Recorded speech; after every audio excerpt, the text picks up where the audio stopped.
Hi, it's Dave here, and I'm with my wife, Cathy. Hello, Dave. And you're listening to the Cinemile, the podcast where we walk home from the movies. But as you can probably tell, we're not walking at all. We're sitting on the couch. Yes, and we are watching a Netflix movie called Triple Frontier, which is possibly the most generic movie name I've ever heard. I mean, you'd look at that title and not have a clue what it's about. No. I still don't know what it's about, really. I've gathered from the title and the poster, which is full of rugged, manly soldier men being all manly. It's a lot of manly men. I know, it's like one of these... I mean, it's really the power of star power. Because the only thing I know about this movie is that Ben Affleck's in it. I saw a brief trailer flashing up, I think, when I was in the cinema for Captain it. Marvel, there was a trailer. Yeah, but I wasn't paying attention, and I just saw that Ben Affleck was in it and it was on Netflix. They had to offset all the feminist subtext of that movie by putting a manly trailer full of manly men being manly in front of it. And it was basically Ben Affleck Netflix. And then the only other thing I know about it is that this is kind of where the infamous photo of him with the his back tattoo was when he was frolicking with his co-stars of this movie on a beach. Frolicking. So it ended up being like inadvertently like the best marketing ever because it went completely viral. So yeah, that's actually all I know about it. So this is the back tattoo movie. This is the back tattoo movie. Oh so God. he better get his shirt Do you think off. he's going to show the back tattoo in this? I hope so. Oh my God, exciting. And we love when Netflix release big movies like this. Not because they tend to be very good, because they don't tend to be. It's because it's really hard for us to get to the cinema. So this is much easier. And we get to have our dinner. So tonight we're going to have a really lazy dinner, which is one that rustle up from the back of the store. Why are you talking about our dinner? Because I think people might be interested. Nobody's Best interested dinner in what ever, we're having right? for dinner. It's basically two things you buy in Aldi. Pasta and then... We're not sponsored by Aldi. We're not sponsored by Aldi. Anyone who's ever tasted this Or sauce pasta. will know that it's worthy of being spoken about on this podcast. It's a tomato mascarpone sauce, but it's basically like pure Stop cream. trying to set up your spin-off cooking podcast. Pure all right? cream. Nobody gives a shit. It's amazing. Anyway, I totally recommend buy it. It's like £1 in Aldi. And on that note, let's start Triple Frontier. And maybe it'll be as cheesy as this movie. That's why they pay me the big bucks. Is this movie cheesy? I've got to say, I apologise for my voice as well. I'm really unwell. Dave is like the most self-pitying man flu I've ever seen. Excuse me. Self-pitying. First of all, this isn't man flu.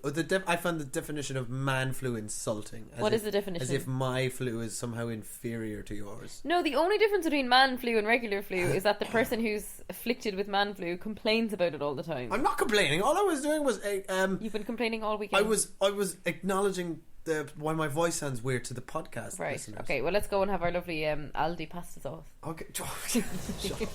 Bye. Everything we've done for the last 17 years with nothing to show for it.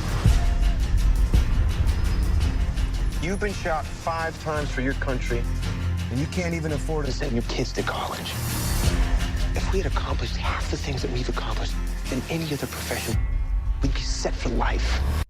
I'm your masters of war. The question is, do we finally get to use our skills for our own benefit? We're gonna get Gabriel Martin Larea. He's got over $75 million in cash. If we're not gone forever after you make your move, we are dead. Alright, so that movie is over. We watched that movie. Yeah. It's called Triple Frontier. It felt very long. It felt... No, I thought it felt... Yeah, it did feel long. At one point... when you end up pausing something and then going to make a cup of tea, suddenly it just like drags into infinity. Yeah, this is why I will always maintain, despite us, cheekily getting a podcast out of this one, it's always better to watch movies in the cinema. Not always. Well, to me, particularly action movies, because if you get distracted during an action movie, or if you pause it to go and make a cup of tea or whatever, or if you go on your phone, you lose the impact of it. You can't tell, but I'm staring at Cathy pointedly. Whereas if I was in the cinema, I would be giving it my full attention, and it probably wouldn't have lost me around the point when it did. But we didn't know what it was about before we started watching it. So, quick synopsis as we're reading from the screen here. Loyalties are tested when 5 former Special Forces operatives, it's a mouthful, reunite to steal a drug lord's fortune, unleashing a chain of unintended consequences. And Ben With Affleck, sexy results. Ben Affleck's right at the front of the image, albeit Oscar Isaac's actually the star, which I was really pleased to realise Is he because I love Oscar Isaac and he's my favourite actor. Yeah, but they've put... Okay, so we're looking at the poster with the 5 guys in sort of flying V formation looking all macho. But they've put Ben Affleck at the front because he's a bigger name than Oscar Isaac. Hands I'm just down. saying he's not the star of the movie. I mean, obviously he's a bigger name. Oscar Isaac's the driving force of this movie, yeah, for sure. Though I would say, actually, if you were to look at them side by side right now in terms of body of work and like being in demand, Oscar Isaac's actually the bigger actor. Oh but yeah, Ben Affleck's just more the, famous. He's the rising star, Yeah. for sure. But if you were the marketeers, who would you put front? I will always put Oscar Isaac front and centre for everything. Yeah, okay. But yeah, so like, what did you think about it in general sense before we get to spoiler sofa? I thought at the beginning, I thought this movie was pretty lame. Yeah. Like just like ticking every single cliche it could on its way to a predictable result.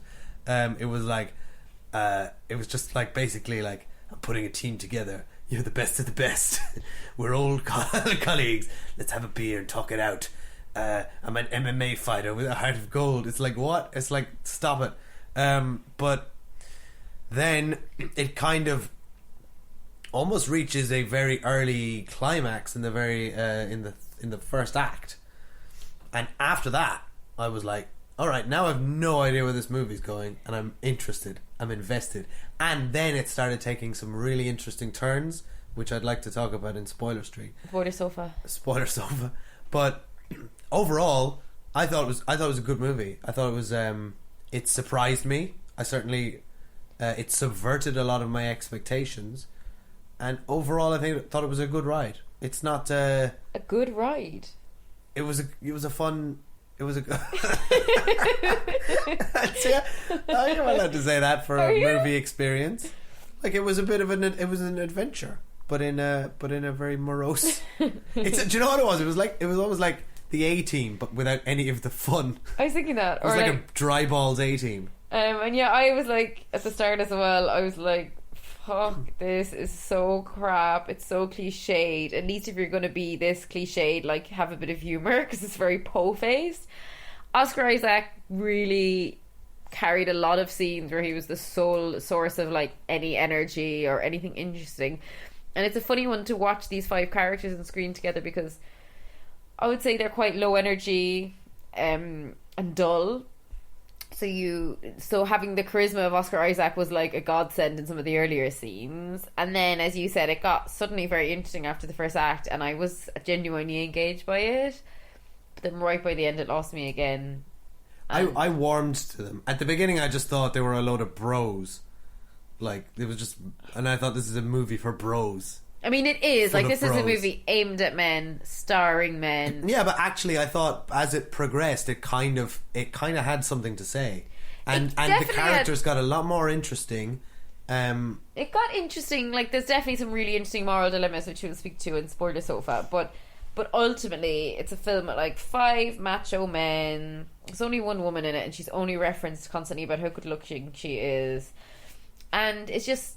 Like, it had some good elements, like, that elevated it for sure, but because it was so po-faced and dreary a lot of the time, they dragged it down. Like, a movie like, you know, in all its violence, and like Rambo is a much better movie than this. Like, of this genre. Yeah, but that's not a fair comparison. No, but there's a lot of similarities, and like, of this kind of genre. There is, to be fair. Yeah, like, of this kind of genre, like, I expect probably really stylistic violence or like a lot of humour.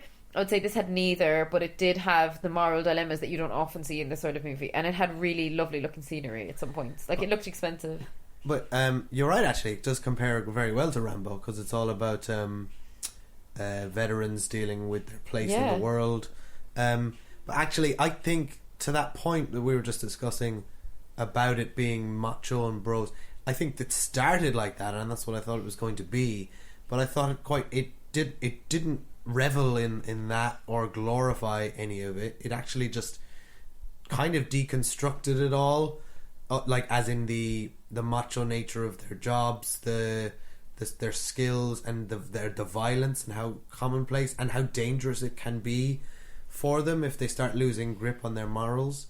Well, it's interesting to see, and again, I think we should get to spoiler sofa really soon, but it's really interesting to see 5 ex-military men operating on their own outside of the boundaries that the army imposes on them, because obviously when you're in the army you've got like very strict rules you have to stick to, and this is kind of what happens if you've given these people these like insane skills, like these, you know, like skills that I personally don't appreciate, how violent they are and how well trained they don't have. Just to be clear, Cathy does not have special forces training, but it's like what happens if you've got that skill set but you're broke and you don't work within the confines of the army, and it's really dangerous. And I think that's probably the interesting hook of it, and I think that would have been probably a better way of selling it, instead of loyalties are tested when 5 former special forces operatives reunite to steal a drug lord's fortune, because that's really not what the movie's about. Well, exactly. They position this movie as sort of a real thrilling, no holds barred heist movie. Yeah, like Widows is such a better heist than this. Like I was thinking of Widows at certain points and like how much cooler the heist in Widows was. Because but actually, okay, heist in this is just a catalyst. Can we just go to spoiler street now then? Spoiler sofa for Triple Frontier. I would recommend this. I thought it's an interesting movie. They don't quite pull it off. It's 70% there though. Yeah, it's like it's very well put together. I thought it was like everyone performs it quite well. It just don't get a back tattoo from Ben Affleck, I'm really sorry to say. Oh, so annoying. He had his clothes on the whole time. But yeah, I mean, to your point when you said you don't think it's that bro-ish, I think it is. I still recommend it as like spoiler sofa now? We're just about to get to spoiler sofa. Go on, sorry. So I was just going to say I recommend it as like, let's get real. It's a brand new big action movie on Netflix. People are going to watch it. Let's get real. It's real time. Like, it's just good. Real talk with Cathy. It's good to watch movies that it's good to watch movies that other people are watching, because you get to talk about them, which is nice. It's good to watch movies that other people are watching. It is. I said the same with Bird Box. Like, watch it. People are going to be talking about it. Like, this ain't no Bird Box in terms of international conversations. This ain't no Bird Box in that I enjoyed this, and it actually was pretty good. But now we're on spoiler sofa for Triple Frontier. And firstly, why is it called Triple Frontier? I don't know. Should we Google that? Probably something to do with the mountains that we didn't understand where they were and had to go on Google Maps. Is it because they keep having to... the frontier just keeps getting further away? I don't know. So we need to get into this, what we both really enjoyed and kind of exclaimed about while we were watching it. So like, they kind of posited at the start that like Ben Affleck's like the most ambiguous about going back into this, and we think he's like a really good guy, and he even gives them all a pep talk where he's like, the family's not going to get injured, and we're here to get in and get out.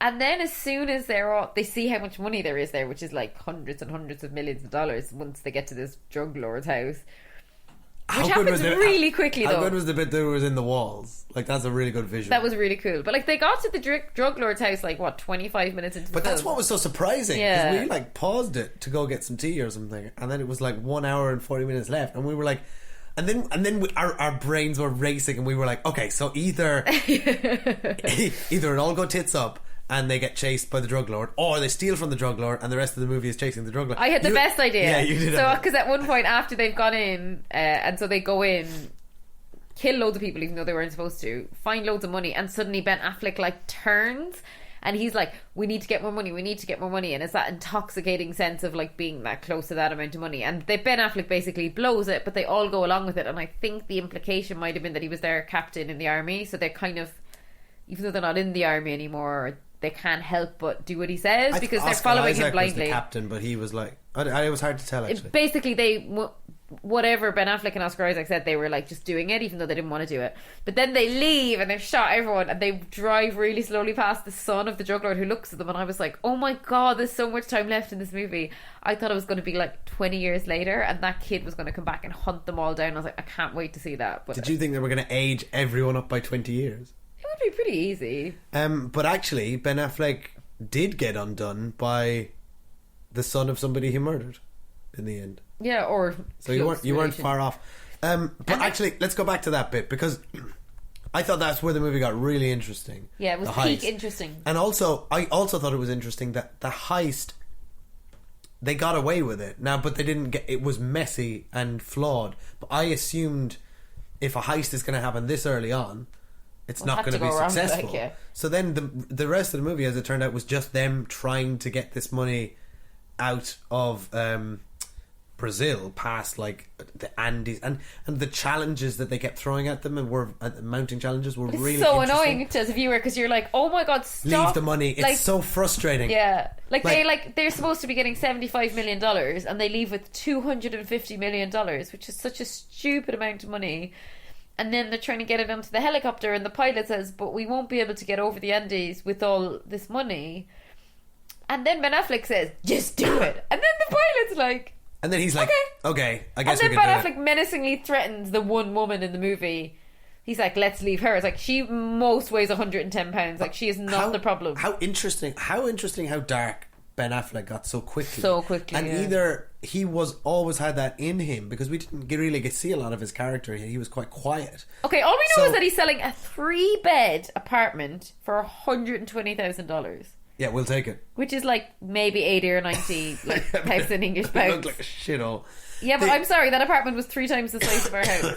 I thought his character was basically like Walter White from Breaking Bad if it had happened in one episode instead of 5 series. But then it's like he didn't really speak at the start, so we didn't actually, because we saw him with his daughter and stuff, we presumed he's a nice guy. And then she says that he was made retire, like forced to retire, so maybe he did actually. But that's what was so interesting about how the first act sort of set up almost deliberately these cliches and these sort of these archetypal characters that we all just we assumed Ben Affleck was the noble hero because he's at the front of the poster. We assumed Garrett Hedlund was the brash, reckless fighter because he was the bro. But he turned out to be the most sensible one. Yeah, we who were was like, he's gonna die. He was like, no, we gotta go. And I liked when they said to Ben Affleck, I've been running missions with you for 10 years, you've never missed a hard out, what are you doing? But he was so corrupted by the money, like instantly.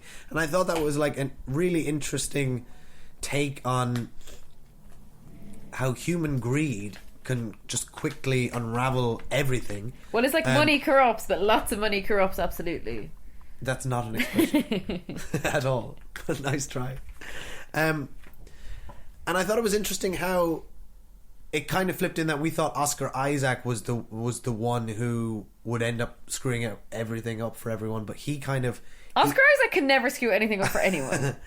But actually, it was really Ben Affleck was the Yeah, that was all fun. And then they're in the helicopter, and then it he was just just gets like progressively worse. like, what are you doing? Like, nobody needs this level of money. And then it's like, it's so fascinating how they, again, just all go along with Ben Affleck. And I think they could have written the characters a little bit better to kind of explain why they were going along with that, because they should have all been like, listen, man, we've enough money, we can drop $100 million right now, get over and just have it, instead of like, they're climbing through the Andes with like mules. It's like, But I kind of get it. Like, it makes sense. If you're in that position and you think you can get out of there with the money, you're gonna try and do it, right? It's very easy for us to say, oh, just drop the money, you've still got 50 million. But it's like, that's a really difficult choice for anyone to be facing. Yeah, it was And a there's really good something dilemma. so seductive about that wall of cash, wasn't there? You just want it all. but then when Ben Affleck starts opening up more and more walls, and we were like, what is he doing? And even the guys in the group were like, stop it, we've enough money. Like, everyone was like, Yeah. we've enough money. But then I just thought it was a little bit silly that they all went along with him. And then, I mean, it just becomes all unraveled so quickly. So they kind of went from the very But it's start. but it's like you said, they would go along with him to some extent because they're used to that military structure. Yeah. And you follow commands. And it's like interesting at the start of the mission where they go in and they just like kind of knock the guards out and like tie them up, and then in the end they're just shooting anyone who looks at them. I thought that was really interesting. Yeah, they're so careful. And then you've got the bit where Pedro Pascal literally goes to the guys he's tied up and starts shooting them in the head. So they started with such noble Yeah. intentions. And then on the way out as they're soon as it shooting- unraveled, they're just shooting everybody. And then they get to like when they crash land the Oh, helicopter. I thought that was so tragic and Yeah. sad. First of all, the helicopter crash was brilliantly well done. I thought all the action scenes in this. I mean, it looks expensive. This is the first movie I've seen by director J.C. Chandor, but he's done movies I've heard of like Margin Call, which is the financial one, and that one with Oscar Isaac, or what was it called? Something Where he's a mobster. Yeah, which is supposed to be very good. Yeah, I have heard that one's really good. As A recommended by my dad. Year or something. My dad recommended that one. That's not what it's called. But yeah, anyway, so that was all really interesting. And then it's we don't need to go into specifics, but it's like the moral decline of the group accumulating in them climbing through the Andes with like pack mules carrying their money, which is just hilarious. But actually, that was an amazing visual when the pack mule falls off and that money explodes. And we just watched Free Solo last night, so it's like Free Solo like Part 2. And I thought there were some really interesting moments. Like that bit was really interesting. The bit in the village was just like really powerful, and then Ben Affleck walking past the son with the Brazil jersey on. Yeah, he just says, "I'm sorry," and it's just like it was just awful, and it got progressively worse. And then, but like the scene of them burning the money and kind of laughing hysterically. There's some really like memorable stuff in this. And I'm like, now you'll burn the money, whereas you wouldn't just throw like one bag of it off when you're about to like helicopter crash. But yeah, I mean, all that stuff. It's just there's something about it, like all the moral elements I love when a movie tackles moral dilemmas like that, and I thought the movie handled that stuff really well. But then in the end, it just kind of the end was terrible. Like the end just turned into like loads Schmaltz. of chase scenes, and then right at the end, they're splitting up the money, and then they all like. First of all, they carry Ben Affleck's corpse all the way back, which I think's outlandish and I think unnecessary. Those 4 guys would do that though. Maybe, but like Ben Affleck's the one who got them in this mess in the first place, and when he was shot in the head, I was like genuinely happy to see his character gone because I found him so vile. And then they carried him back, and then in the end, they each end up, because they brought some cash in their backpacks, which like hello, you could have done the whole time. There's 5 of them, and they have like $5 million, you know. So Ben Affleck's family is going to get $1 million, and the others are each going to get $1 million each. And then they're all like, "I'm giving my money to his family." And then there's this big noble scene where they all give their money, and I just felt it rang really hollow. Like, I don't believe for a second after all of that those men would give up, because one of them himself had just said he just had a baby. Like, he needs the money too. And like Ben Affleck's family, like, they don't need $5 million, but those men individually need some money. Like, nobody needs $5 million. It made sense for Charlie Hunnam's character to do it, because actually he was almost the most underwritten one, or he was, in a way, he was just like sterling and noble throughout. He was the strong and silent type, and he was shot, and then nothing came of it. We were like waiting for him to die of sepsis. No, I liked that. I actually they kept subverting my expectations. So I always admire when a movie does that. But the end was just so schmaltzy. It was just like so tedious. I felt like bleh. Yeah, I just thought, like, I just hate that they all gave the money to him, and then I hated when Oscar Isaac's like, "There's a girl I know in Australia." Oh, that was awful as well. Oh my god, it was just like really just left a bad taste in my mouth by the end. But actually, I thought that you said the whole last bit of the chase was I thought all the action scenes were actually quite tense and quite thrilling, and they set up some really interesting stuff, like the way Oscar Isaac, they were being chased by teenagers in a local village who they admittedly said we could plow through them and massacre them, but we can't do that, and like he was almost willing to do it. And it's all about them trying to get. What are you doing?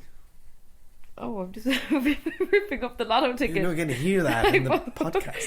For anyone who's interested, I bought a lotto ticket yesterday. We didn't win. Nobody's interested. What is it? You're talking about what we're having for dinner, and you're ripping up lotto tickets.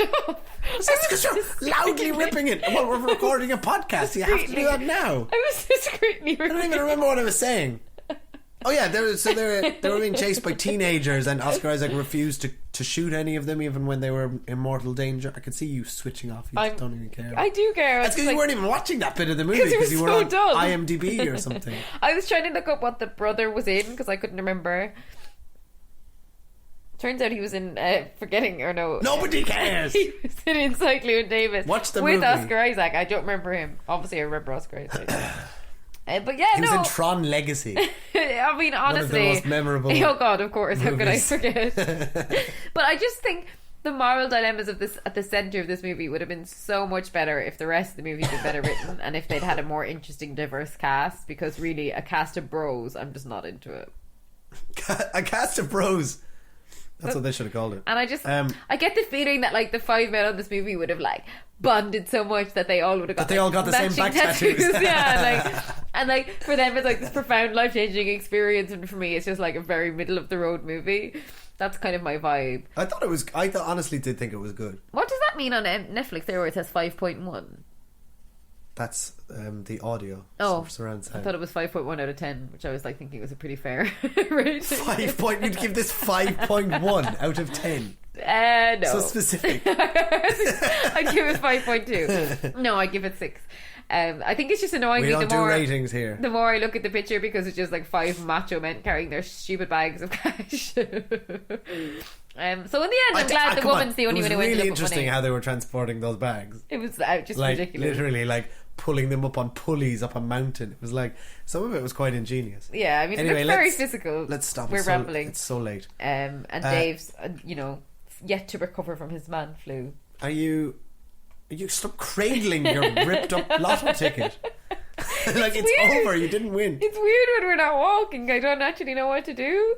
I'll tell you what to do. You record the podcast and talk about the movie. You don't just sit here talking about your dinner plans and ripping up lotto. Yeah, well, David's very down on me playing the lotto, so I've just said if I win, he's not getting any of the money. Sorry, hang on. I'm not down on you playing the lotto. That doesn't make any sense. I just refuse to engage in your lotto fantasies. Well, And clearly then my number one fantasy is if I win the lotto to give all the money to my friend's family. to Ben for Affleck's no family, reason. so they can get back tattoos for the rest of their life. All right, go on. Right. Thanks. Do the spiel. Thank you. Last time, after we went to see Captain Marvel, I said I gave a plea for iTunes reviews because I said they're like the currency of podcasting. And lots of you did it. Thank you. We got 2 more reviews. Oh, 2 of you did it. Thank you. 2. Now, that's only at the English podcast charts. It might have been on the other ones. But yeah, it's like, honestly, for all the people who listen to this podcast, getting people to leave a review is don't like guilt flogging trip a dead them. horse. Don't stop. Leave them alone. To get someone to leave a review Come on, is move like on. to get a back You tattoo. do this. You do this every episode. It's as hard as getting a back tattoo. You don't need to hammer it home. I think I do. They probably started turning off at this point. Really? Oh, Kathy's doing her All I ask iTunes is review. but honestly, if you like the podcast and you get it for free, and we love all of our listeners, we love all the feedback we get, but all we ask is for an iTunes review.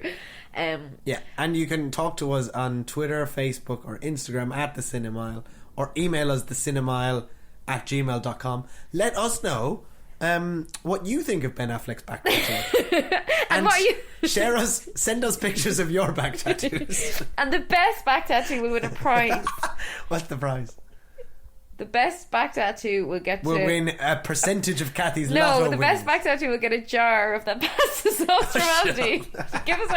Send us your address. We don't accept responsibility if the jar smashes in the post, okay?